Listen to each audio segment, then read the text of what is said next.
சொல்லுங்க ஐயா. கிட்டத்தட்ட 200 வருஷம் பெறும் இந்த மடம் ஆரம்பிச்சு. மற்றது இது அந்த காலத்துல மாட்டு வண்டில் பயணங்கள் தானே. அப்ப பாரதனம் இதுல இருந்து களைப்பு ஆறி இருந்து போறதுக்காக கட்டப்பட்ட மடம்.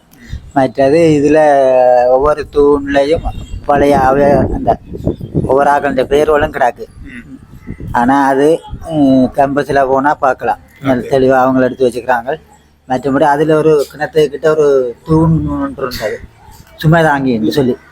அது என்னென்றால் முந்தியெல்லாம் கடகத்தில் தானே கொண்டு தலையில் சுமந்து கொண்டு போகிறவியல். அந்த சுமைதாங்கியில் முந்தைய ஆக்கள் உதவியல் இல்லை தானே. சுமைதாங்கியில் அந்த கொண்டு வர கடகத்தை அதில் அரைக்கி வச்சுட்டு தண்ணி அள்ளி குடிச்சிட்டு அப்புறம் தாங்களை அரைக்கி எடுத்து கொண்டு போகிறது. அதே இடத்த வந்து ஆவரஞ்சி கல்லும் அது ஒன்று இருந்திருக்கு. அது என்ன இப்போ இல்லை, அதெல்லாம் களவு போட்டுது. அது என்ன களவு போயிட்டு அல்லது வந்து இயற்கையால வந்து அது இருந்தது. அது இப்போ மாதனைக்கு கிட்ட எங்கேயோ ஒரு இடத்துல கிடக்குன்னு சொல்கிறாங்க, உண்மையே தெரியல. இதில் கிடந்ததா காணையில். அந்த காலத்தில் மாட்டு வண்டி பயணம் உண்டபடியாக தென்னை தாங்கி போகிறதுக்காக இது உருவாக்கப்பட்டது. ஆனால் இது ஒன்று தான் இப்போ தச்சமே அழியாமல் இருக்கு. இல்லை, இந்த கோயில் இப்போ இந்த மடத்தை வந்து அபிவிருத்தி என்ற பேரில் வந்து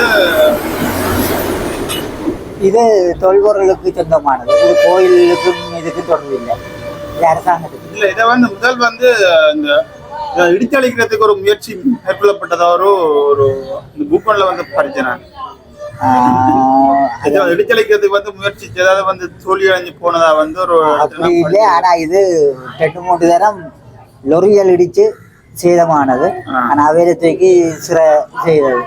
ஏன்னா இது அரசாங்க லொரி இடிச்ச வந்து அப்ப கொஞ்சம் பதிவு லொரி உயரம் கூடினதால வந்த இது இப்ப கொஞ்சம் உயர்த்தி திருப்ப கொஞ்சம் உயர்த்தியெல்லாம் புதுப்பிச்சிருக்கணும். இது சுவிஸ் ஒன்றியம் தான் செய்தது.